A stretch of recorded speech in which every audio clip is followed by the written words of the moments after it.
Train इतनी तेज है कि मैं इसे पूरा महसूस नहीं कर पा रहा।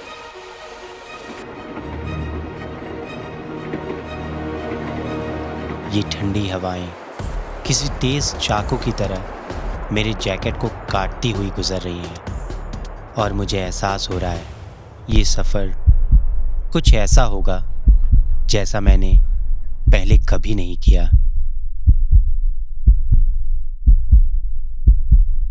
परसों कश्मीर में स्नोफॉल होने वाली है।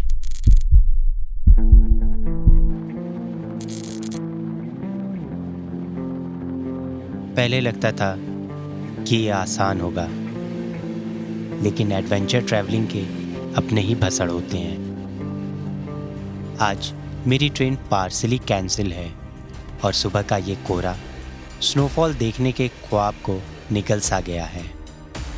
दुनिया मानो रुक सी गई है, लेकिन इस शांति में भी कुछ बहुत खूबसूरत सा लग रहा है। ये याद दिला रहा है सफ़र के जायकों में एक स्वाद इंतज़ार का भी होता है। मीठा सा स्वाद बेचैनी में बदलता इससे पहले ट्रेन ने रफ्तार पकड़ ली।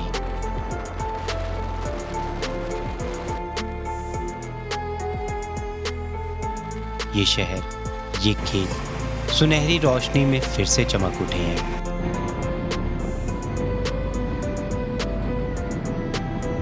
सफ़र में कभी कभी ऐसे मोड़ आते हैं जिनकी हमने कल्पना भी नहीं की होती, और कभी कभी ये चुनौतियां ही वो पल बन जाते हैं जिन्हें हम हमेशा याद रखते हैं।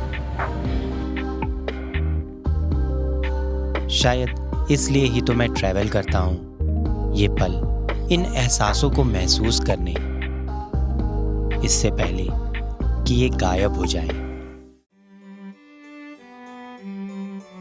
जैसे तैसे मैं उधमपुर पहुंच गया। स्नोफॉल देखने की चाह में आज इस ट्रेन के जनरल कंपार्टमेंट का सफ़र भी रोमांचक लगा। अब इस सफ़र में मैं अकेला नहीं रहा, दोस्ती का एक नया चेहरा मिल गया है।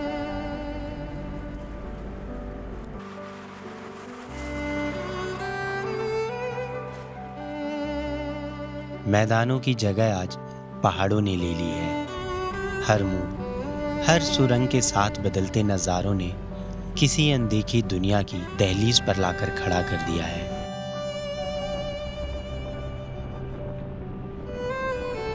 बर्फ के पहाड़ों के बीच एक छोटा सा स्टेशन, ठंड में ठिठुरे हुए कुछ ट्रेन के डब्बे और सर पर डबल टोपियां, बर्फीली हवा में लहराता तिरंगा, आज भी जिसके लिए दिल सबसे पहले धड़कता है। कश्मीर ने खुली बाहों से स्वागत किया है, पर स्नोफॉल वो कहाँ रह गई? बादल, ये खून जमा देने वाली सर्द हवा, इनके साथ ही तो उसको आना था। शायद पीर पंजाल की इन ऊंची पहाड़ियों ने उसका रास्ता रोक लिया हो। 11 किलोमीटर लंबी इस सुरंग के उस पार वो इंतजार कर रही होगी।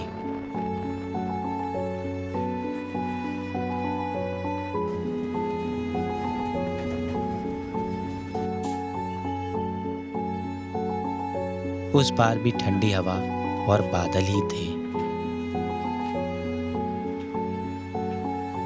ट्रेन चलती रही, हर मोड़ पर कश्मीर खुद को एक अलग रंग में दिखाता रहा। कभी मकानों के पीछे से पहाड़ उभरे, कभी बर्फ के मैदान दिखे।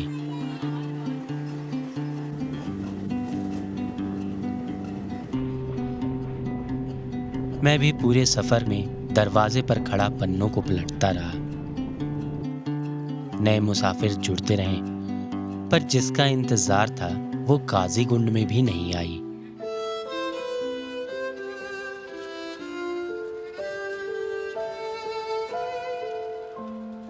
कभी कभी मंजिल नहीं, रास्ते ही तय करते हैं कि कहानी कहाँ जाएगी।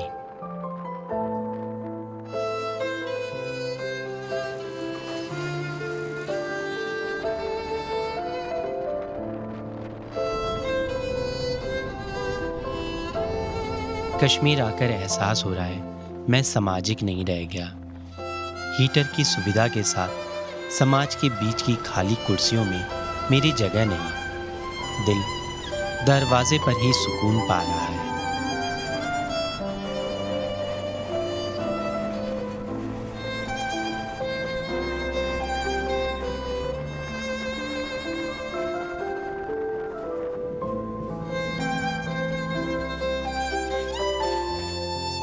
मेरे बचपन का दोस्त शशांक ऑफिस वालों से लड़कर आज सुबह ट्रिप ज्वाइन किया है स्नोफॉल के लिए, और यहाँ अनंतनाग के आसमान में सूर्यदेव का राज है। ख्वाब स्नोफॉल देखने का है, पर नसों में जम चुके खून को धूप अच्छी लग रही है। हर कीमत पर अपने सपने को पूरा करने की जिद थी, सो यहीं ट्रेन को अलविदा कर दिया। फिर पेट दर्द से याद आया स्नोफॉल देखने की रेस में खाना पीना भूल गए थे। यहाँ ज़बान ने फाइनली कश्मीर का पहला जायका चखा। दिल की करने निकले हैं और दिमाग की सुनकर श्रीनगर का प्लान ड्रॉप कर पहलगाम को चल पड़े हैं।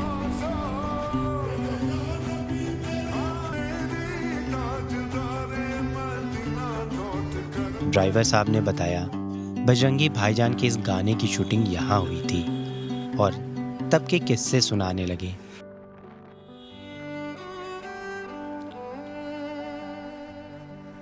कुछ तो असर हुआ इस गाने का। मौसम एक बार फिर बदलने लगा है।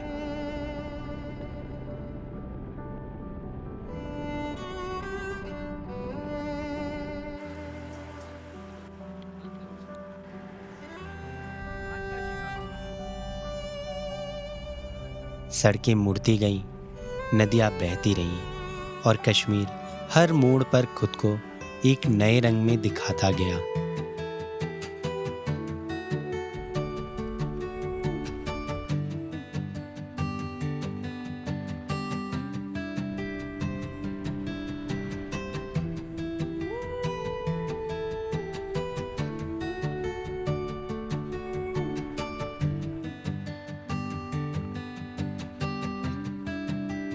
जिस तरफ भी नजर जा रही है, ख्याल उठ रहा है शायद वहां बर्फ गिर रही होगी।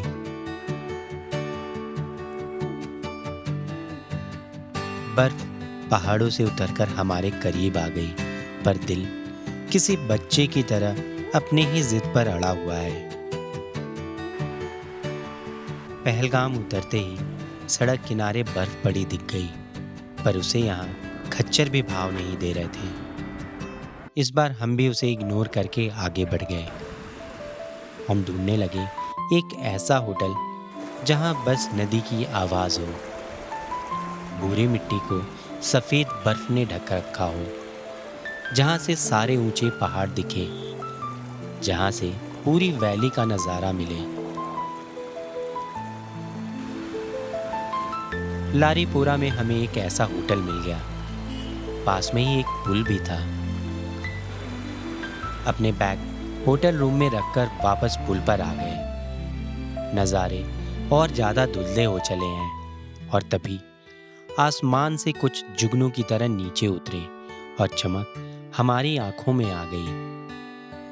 ब्रिज पर पहली बार बर्फ के फाहों का दीदार हुआ है।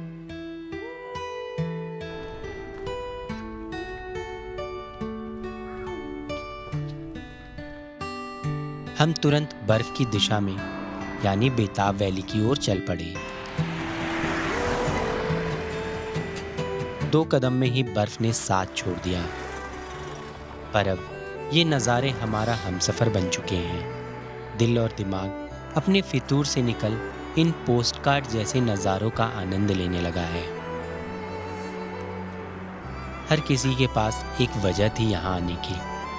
कोई सुकून ढूंढने आया था, कोई रोमांच, और मैं बस इन्हें महसूस करने आया था, जिंदगी को करीब से।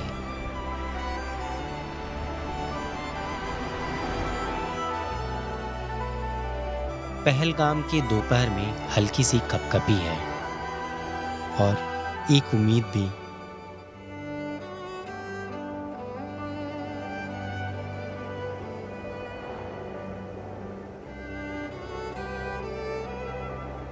और फिर आसमान ने धीरे धीरे अपनी मुट्ठी खोली। सफेद बर्फ हवा में तैरते हुए हम तक पहुंचने लगे।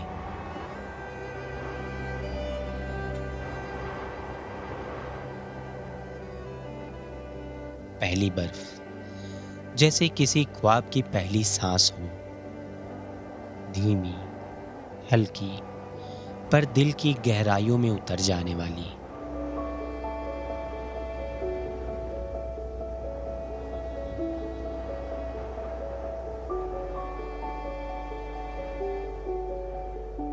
रास्ता अब सिर्फ एक सड़क नहीं रहा, एक चलती हुई कहानी बन चुका है।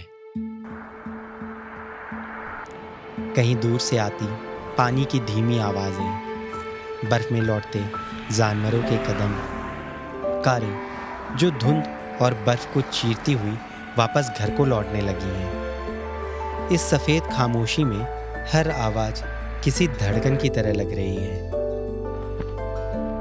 हम रोड छोड़ शॉर्टकट लेकर तेजी से ऊपर बढ़ते जा रहे हैं और पैदल घूमने की यही सबसे बड़ी खूबी है। आप सब कुछ इत्मीनान से देखते महसूस करते चलते जाते हैं। जिस रफ्तार से गाड़ियां ऊपर से नीचे आ रही हैं, ये तो पक्का है आगे तेज स्नोफॉल शुरू हो चुकी है। अच्छा है, आज हम आज़ाद हैं, गाड़ियों के कंट्रोल में नहीं हैं।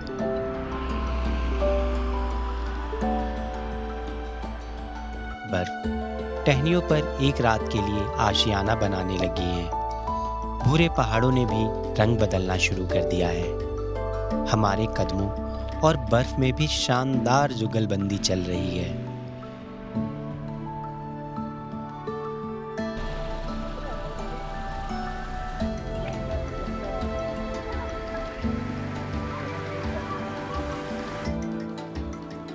कहाँ से हो भाई लोग आप? अपनी गाड़ी से आए? गाड़ी चलाने में दिक्कत नहीं हुई? और मेरा नाम है अस्या ठाकुर फ्रॉम गुजरात। अभी तक तो नहीं हुई, मगर अभी स्नोफॉल हो जाएगी फिर? बॉटल रख के आए हैं? बॉटल रख के आए और बॉटल लेके आएगी नहीं? जिन्हें गाड़ी के फिसलने का डर है वो नीचे उतर रहे हैं, और जिन्हें स्नोफॉल देखने की चाहत है वो आगे बढ़ते जा रहे हैं। हमने पहलगाम के लारीपोरा से ये हाइकिंग शुरू की है, जहाँ से बेताब वैली की दूरी लगभग 5 किलोमीटर है। थोड़ा अपहिल है पर शरीर ने अच्छा साथ दिया है। बेताब वैली के मुहाने पर पहुंचकर ऐसा लगा जैसे किसी ने दुनिया की आवाज़ों को धीमा कर दिया हो। हर ओर सफ़ेद चादर बिछ चुकी है, पहाड़ों पर, पेड़ों पर, रास्तों पर और हमारी सांसों पर भी।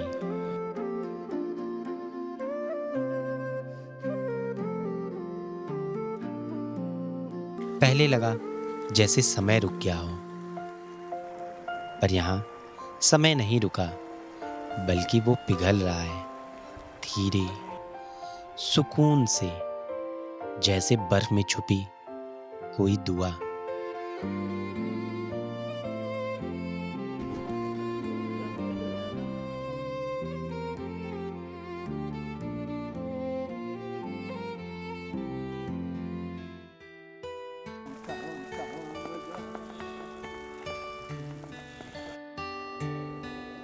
कुछ ही पलों में बर्फ इतनी तेज गिरने लगी कि सब कुछ धुंधला सा हो गया।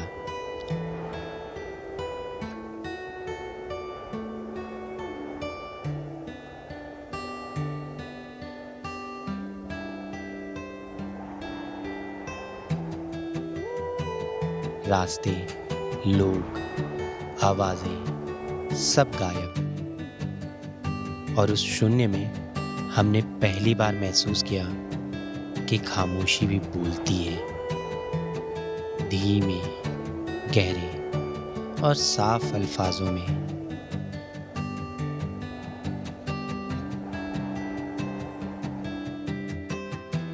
सच में बेताब वैली की सुंदरता कल्पना से परे है।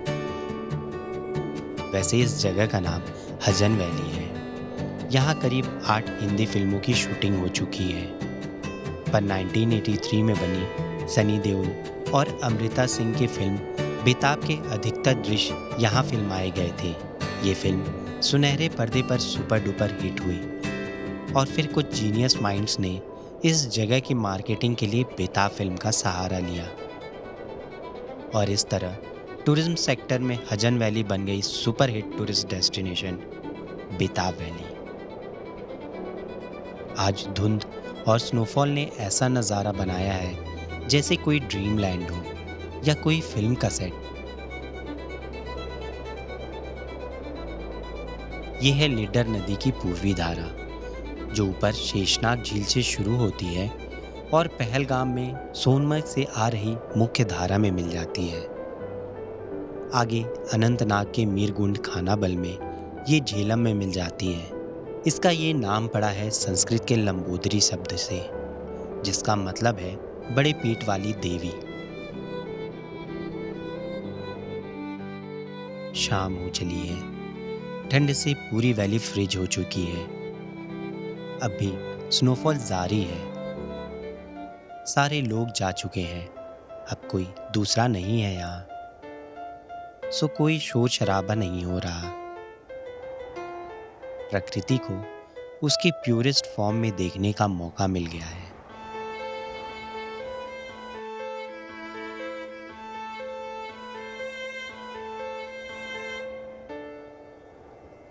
कश्मीर एक बेहद सुंदर दिन के बाद रात की ओर चल पड़ा है। सर्द में दिल अब चाय या कहवा पीने का कर रहा है।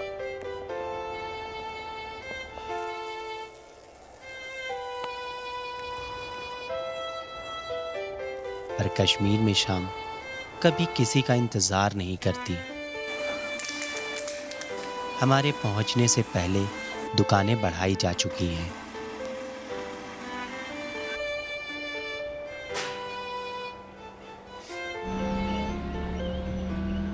वापसी का रास्ता रोशनी से ज्यादा अंधेरों का साथी बन चुका है।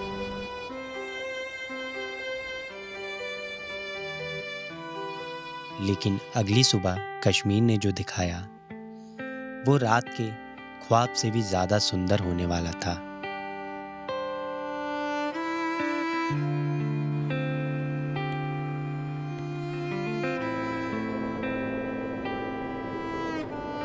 कोई जगह एक रात में इतनी कैसे बदल सकती है?